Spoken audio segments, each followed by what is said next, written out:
ওগো আল্লাহ, ওগো মালিক, তুমি ছাড়া তো আমাদের আর কেউ নাই, তুমি ছাড়া তো আমার আর কেউ নাই। আল্লাহ গো, তুমি যদি মাফ না করো কে আমাকে মাফ করবে? তুমি যদি মাফ না করো কে আমাকে মাফ করবে? তুমি যদি আমাকে মাফ করো তাহলে তোমার কোনো দিকে কমবে না, তুমি যদি আমাকে মাফ না করো তোমার কোনো দিকে বাড়বে না।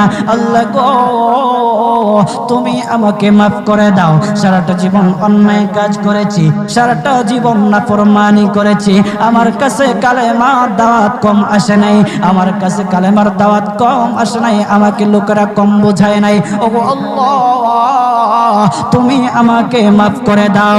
মাফ না করলে কোথায় যাব, কার কাছে যাব? বাবা যখন মারে তখন মার কাছে আশ্রয় নেওয়া যায়, মা যখন প্রহার করে তখন বাবার কাছে আশ্রয় নেওয়া যায়, বাবা মা যখন প্রহার করে তখন দুনিয়ার কারো না কারো কাছে আশ্রয় নেওয়া যায়। ওগো আল্লাহ,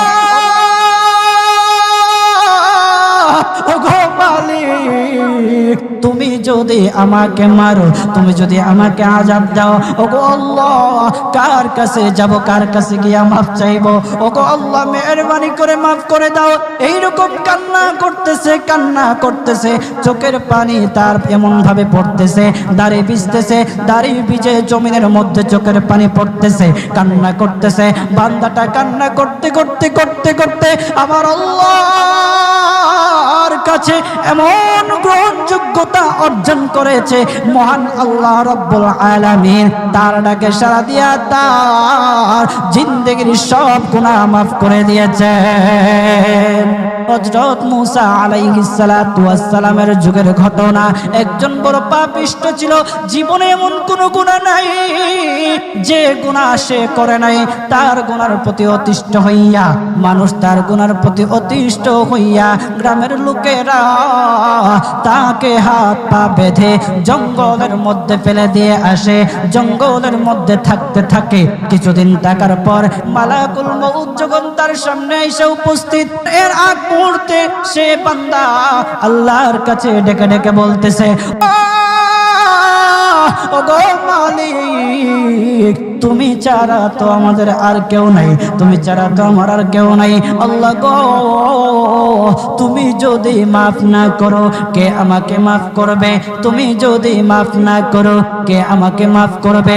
তুমি যদি আমাকে মাফ করো তাহলে তোমার কোনো দিকে কমবে না, তুমি যদি আমাকে মাফ না করো তোমার কোনো দিকে বাড়বে না। আল্লাহ গো, তুমি আমাকে মাফ করে দাও। সারাটা জীবন অন্যায় কাজ করেছি, সারাটা জীবন নাফরমানি করেছি, আমার কাছে কালেমার দাওয়াত কম আসে নাই, আমার কাছে কালেমার দাওয়াত কম আসে নাই, আমাকে লোকেরা কম বোঝায় নাই। ওগো আল্লাহ, তুমি আমাকে মাফ করে দাও। মাফ না করলে কোথায় যাব, কার কাছে যাব? বাবা যখন মারে তখন মার কাছে আশ্রয় নেওয়া যায়, মা যখন প্রহার করে তখন বাবার কাছে আশ্রয় নেওয়া যায়, বাবা মা যখন প্রহার করে তখন দুনিয়ার কারো না কারো কাছে আশ্রয় নেওয়া যায়। ওগো আল্লাহ, ওগো মালিক, তুমি যদি আমাকে মারো, তুমি যদি আমাকে আযাব দাও, ওগো আল্লাহ, কার কাছে যাব, কার কাছে গিয়া মাফ চাইবো? ওগো আল্লাহ, মেহেরবানি করে মাফ করে দাও। এইরকম কান্না করতেছে, কান্না করতেছে, চোখের পানি তার এমন ভাবে পড়তেছে, দাড়ি ভিজতেছে, দাড়ি ভিজে জমিনের মধ্যে চোখের পানি পড়তেছে, কান্না করতেছে। বান্দাটা কান্না করতে করতে করতে করতে আমার আল্লাহর কাছে এমন গ্রহণযোগ্যতা অর্জন করেছে, মহান আল্লাহ রাব্বুল আলামিন তার ডাকে সাড়া দিয়া তার জিন্দেগির সব গুনাহ মাফ করে দিয়েছেন। ওই বান্দাটা তাওবা করতে করতে করতে করতে হঠাৎ ইন্তেকাল করে। ইন্তেকাল হওয়ার পরে হযরত মূসা আলাইহিস সালাতু ওয়াস সালামকে মহান আল্লাহ বলে দিতেছে পয়গম্বর মূসা, ও দুস্থ, দেখো অমুক জঙ্গলে আমার একটা পাগলা আশেক, আমার পাগলা একটা আশেক মারা গেছে, ওই আশেকটার জানাজা তুমি পড়াও, দাফন কাফনের ব্যবস্থা করো। ও মূসা, আর তুমি একটা ঘোষণা দিয়ে বলে দাও, একটা ঘোষণা দিয়ে দাও মূসা রে, ও মূসা, তুমি ঘোষণা দিয়ে বলে দাও যে আমার এই বান্দার জানাজার নামাজে অংশগ্রহণ করবে, মহান আল্লাহ তার জীবনের সব গুনাহ মাফ করে দিবে। আল্লাহু আকবার। আরো জোরে বলেন না আল্লাহু আকবার, আরো জোরে বলেন আল্লাহু আকবার। হাত উঠায়া বলেন আল্লাহু আকবার, আল্লাহু আকবার। মুসলমান বাবাজি, গভীর মনোযোগ। হযরতে মূসা আলাইহিস সালাতু ওয়াস সালাম একটা পাহাড়ের উপরে উঠলেন। পাহাড়ের উপরে ওঠার পর তখন ডেকে ডেকে বলতেছে, ও উম্মতেরা রে, আমার উম্মতেরা শোনো, আল্লাহ রব্বুল আলামিন একটা সুসংবাদ দিয়ে দিয়েছে। আমার আল্লাহ রব্বুল আলামিনের একটা আশেক, একটা ওই অমুক জঙ্গলের মধ্যে মারা গেছে, ওই পাগলা আশেকের জানাজার নামাজ অংশগ্রহণ করো। যদি জানাজার নামাজ পড়ো, তখন আমার আল্লাহ তোমাদের জীবনের সব গুনাহগুলি মাফ করে দেবে। কেউ যদি নিজের গুনাহ ক্ষমা করাইতে চাও, কেউ যদি নিজের গুনাহগুলি ক্ষমা করাইতে চাও, তাহলে মহান আল্লাহ রব্বুল আলামিনের ওই পাগলা আশিকের জানাজায় অংশগ্রহণ করো। তখন লোকেরা দলে দলে জানাজায় অংশগ্রহণ করার জন্য দলে দলে গেল, জানাজার নামাজ আদায় করলো। আদায় করার পর পয়গম্বর মূসা আলাইহিস সালাতু ওয়াস সালামকে বলতেছে, ওগো আল্লাহর পয়গম্বর, ও পয়গম্বর, যার জানাজায় অংশগ্রহণ করার কারণে মহান আল্লাহ তার জীবনের সব গুনাহ মাফ করে দেবে, এমন মহা ব্যক্তি তো, এই মহান ব্যক্তিটাকে তো একটা নজরে দেখা দরকার, অবশ্যই দেখা দরকার, আমাদেরকে সেই ব্যক্তিটাকে দেখান। তখন মূসা আলাইহিস সালাতু ওয়াস সালাম বলতেছে, ঠিক আছে, তোমাদেরকে দেখানো হবে। তখন যখন দেখাতে গেলেন, দেখানোর সাথে সাথে লোকেরা বলল, পয়গম্বর, আপনি কি বলেন, এই লোকটাকে তো আমরা ভালো করে চিনি, ওই লোকটা বড় পাপিষ্ঠ ছিল, বড় অন্যায়কারী ছিল, বড় জুলুমকারী ছিল। ওগো পয়গম্বর, সমাজে এমন কোন গুনাহ নাই যে সে করে নাই, সমাজে সব গুনাহ করেছে, সমস্ত গুনার সাথে সে জড়িত ছিল, সে জড়িত ছিল। তার গুনার কারণে, তার গুনার কারণে আমরা অতিষ্ঠ হইয়া তার হাত পা বেঁধে আমরা তাকে জঙ্গলের মধ্যে ফেলে দিয়ে আসি। এই পাপিষ্ঠ বান্দা আল্লাহ তাআলার বড় আশিক হতে পারে কিভাবে? আল্লাহ তাআলার প্যারা হতে পারে কিভাবে? পয়গম্বর মূসা আলাইহিস সালাতু ওয়াস সালাম আল্লাহর কাছে ডেকে ডেকে বললে, আল্লাহ, লোকেরা কি বলতেছে আর তুমি কি বলো? ওগো আল্লাহ, এর সমাধান কি? এর সমাধান কি? সমাধানটা তো তুমি দিয়ে দাও। আল্লাহ রব্বুল আলামিন পয়গম্বর মূসা আলাইহিস সালাতু ওয়াস সালামকে সমাধান দিয়েছে।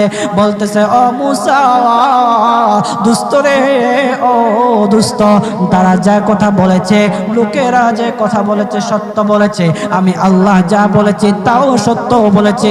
ও পয়গম্বর মূসা, তারা যা বলেছে সত্য বলেছে।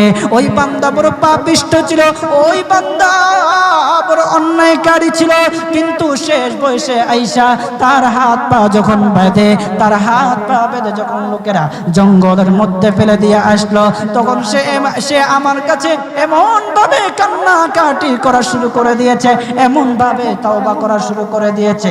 আমি আল্লাহ তাআলার এত দয়া, আমি আল্লাহ তার ডাকে সাড়া না দিয়ে পারলাম না, তার ডাকে সাড়া দিয়ে দিলাম। ও মূসা, সে তাওবা করার সময় যদি সবার জন্য সে তাওবা করত, যতজন লোকরা বেঁচে আছে, যতজন উম্মতেরা আছে, যতজন লোকেরা আছে, সমস্ত লোকদের জন্য যদি সে আমার কাছে তাওবা করত, আমি আল্লাহ তার তাওবা মুহূর্তের মধ্যে কবুল করে সমস্ত বান্দাদেরকে মাফ করে দিতাম। সুবহানাল্লাহ, জুড়ে বলেন লিল্লাহি তাকবীর, নারে তাকবীর। কত দয়ার আল্লাহ! একটা বান্দা সারা জীবন গুনাহ করেছে, অন্যায় কাজ করেছে, শেষ বয়সে আইসা শুধু আল্লাহকে ডাকছে, আল্লাহর কাছে মাফ চাইছে। আমার আল্লাহ রব্বুল আলামিন তার পিছন দিকে আর তাকায় নাই, আমার আল্লাহ রব্বুল আলামিন তাকে মাফ করে দিয়েছে। সুবহানাল্লাহ। এখন যদি আপনারা মনে করেন এখন তো ইয়ং আছি, কয়দিন পরে তাওবা টাওবা করে ভালো হয়ে যাবে না, এই সুযোগ আপনি নাও পাইতে পারেন। রাজা যাদেরকে বলা হয় যে কিছু লোক আছে আমাদের সমাজে, যদি ওদেরকে বলা হয় যে ভাই দাড়িটা একটু রাখেন না, নামাজটা একটু পড়েন না, একটু বয়স হোক, পোলা মাইয়া বড় হোক, দাড়ি রাইখা দিন, আছে না এরকম? আপনি কি বিশ্বাস করেন আপনার পোলা মাইয়া বড় হইব? সেই সুযোগ আপনি পাবেন, কতটুকু গ্যারান্টি আছে বলেন? বাবার আগে ছেলে চলে যায়, ছেলের আগে বাবা চলে যায়, আবার নাতির আগে দাদাও চলে যায়, আর দাদার আগে নাতিও চলে যায়। ও বাজার, সময় নেই, সময় নেই। গভীর মন দিয়ে একটু চিন্তা করেন, চোখটা বন্ধ করেন। মাঝে মধ্যে আমার এমন উপলব্ধি হয়, চোখটা যখন বন্ধ করে দেই, বন্ধ করে দিয়ে যখন চিন্তায় লাগে, তখন মনে মনে ভাবি, হায় রে, এত কিছু কার জন্য করতেছি? এই মুহূর্তে যদি মালাকুল মউত আমার সামনে আইসা যায়, আমাকে নিয়ে যায়, আমি তো সাদা কাফনের প্যাকেট পেয়ে যাব। এই সম্পদ নেয়ার জন্য, আমার জিনিসপত্র নেয়ার জন্য আমার আত্মীয় স্বজনরা খাড়াখাড়ি করে, আমি কার জন্য কি করতেছি? অন্তরটা তখন ফেটে যাওয়ার মতো। আমরা কি করতেছি? কার জন্য করতেছি? আজকে মরে গেলে আপনার সন্তান কালকে আপনাকে স্মরণ করবে কিনা সন্দেহ আছে। কিছু কিছু ঘটনা এমনও ঘটে যে বাবা মারা গেছে, সেই সন্তানেরা সম্পত্তি বন্টন করার জন্য বাবার লাশটা পর্যন্ত দাফন করতে দেয় না। আমাদের সমাজে এগুলো দেখা যায় না? আপনি কার জন্য কি করতেছেন? কার জন্য করতেছেন? কি করিলাম দুনিয়াতে আসিয়া,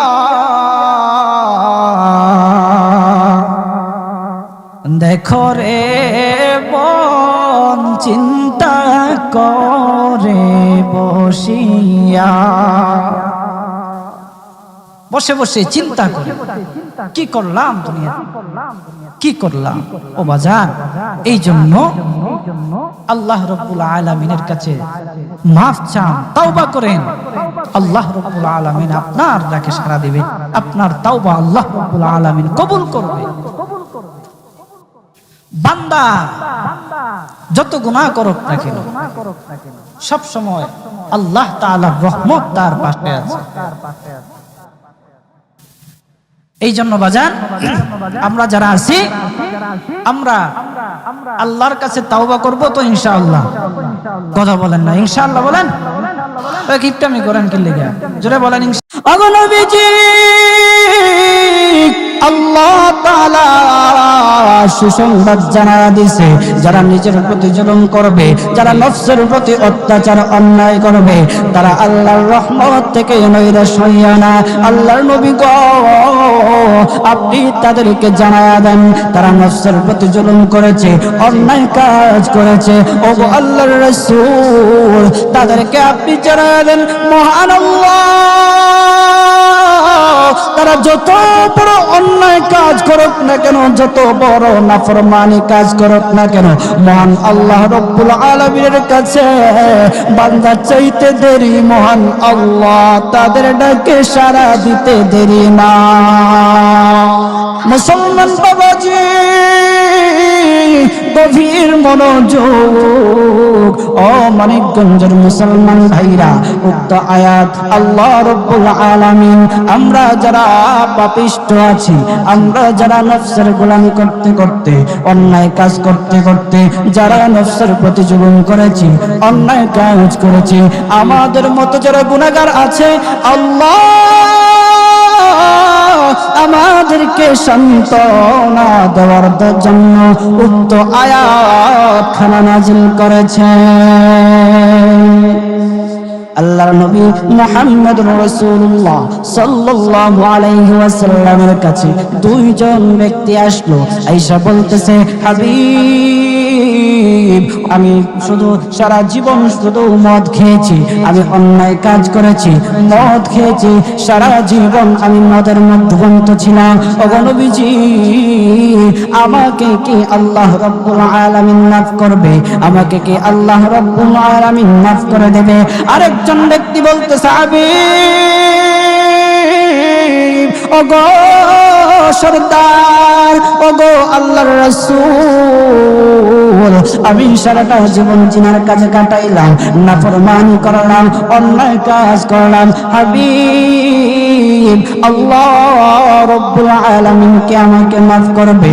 আল্লাহর রাসূল সাল্লাল্লাহু আলাইহি ওয়াসাল্লাম চোখ বন্ধ করে চিন্তায় পড়ে গেলেন, চোখ বন্ধ করে দিলেন। আল্লাহর নবী মুহাম্মদুর রাসূলুল্লাহ সাল্লাল্লাহু আলাইহি ওয়াসাল্লামের কাছে জিবরাইল আলাইহিস সালাতু ওয়াস সালাম আসলো। আয়েশা বলতেছে, ইয়া রাসূলুল্লাহ, নবী গো, নবীজি, আল্লাহ রাব্বুল আলামিনের পক্ষ থেকে আপনি সালাম গ্রহণ করুন। ওগো নবীজি, আপনার কাছে যে দুইজন ব্যক্তি এসেছে, আয়েশা বলতেছে, আল্লাহ কি তাদের দুইজনকে মাফ করবে? ওগো নবীজি শুনে নেন, ইয়া ইবাদিয়াল্লাযীনা আসরাফু আলা আনফুসিহিম লা তাকনাতু মির রাহমাতিল্লাহ ইন্নাল্লাহা ইয়াগফিরুয যুনুবা জামিআ ইন্নাহু হুয়াল গফুরুর রাহিম। ওগো নবীজি, আল্লাহ তাআলা সুসংবাদ জানায়া দিছে, যারা নিজের প্রতি জুলুম করবে, যারা নফসের প্রতি অত্যাচার অন্যায় করবে, তারা আল্লাহর রহমত থেকে নৈরাশ হইয়া না। আল্লাহর নবী গো, আপনি তাদেরকে জানায়া দেন, তারা নফসের প্রতি জুলুম করেছে, অন্যায় কাজ করেছে, ওগো আল্লাহর রাসূল তাদেরকে আপনি জানায়া দেন, মহান আল্লাহ তারা যত বড় অন্যায় কাজ করুক না কেন, যত বড় নাফরমানি কাজ করুক না কেন, মহান আল্লাহ রব্বুল আলামিনের কাছে বান্দা চাইতে দেরি মহান আল্লাহ তাদের ডাকে সাড়া দিতে দেরি না। আল্লাহ তুমি দয়ার সাগর, আল্লাহ তুমি দয়ার সাগর, রহমানুর রহিম, তোমার দয়ায় পূর্ণ আমার সারা নিশিদিন। বলেন, তোমার দয়ায় পূর্ণ আমার সারা নিশিদিন। তুমি মিঠাও সকল চাওয়া দুদিন আগে পরে, তোমার কাছেই সকল পাওয়া সবই তোমার তরে। আল্লাহু আকবার, আরো জোরে বলেন আল্লাহু আকবার। তুমি মিটাও সকল চাওয়া দুদিন আগে পরে, তোমার কাছেই সকল পাওয়া সবই তো তোমার তরে, তোমার পথে চললে সবাই, তোমার পথে চললে সবাই আসবে যে সুদিন। তোমার দয়ায় পূর্ণ আমার সারা নিশিদিন, বলেন তোমার দয়ায় পূর্ণ আমার সারা নিশিদিন। আল্লাহ তুমি দয়ার সাগর, আল্লাহ তুমি দয়ার সাগর, রহমানুর রহিম। তোমার দয়ায় পূর্ণ আমার সারা নিশিদিন, তোমার দয়ায় পূর্ণ আমার সারা নিশিদিন। বলেন মারহাবা।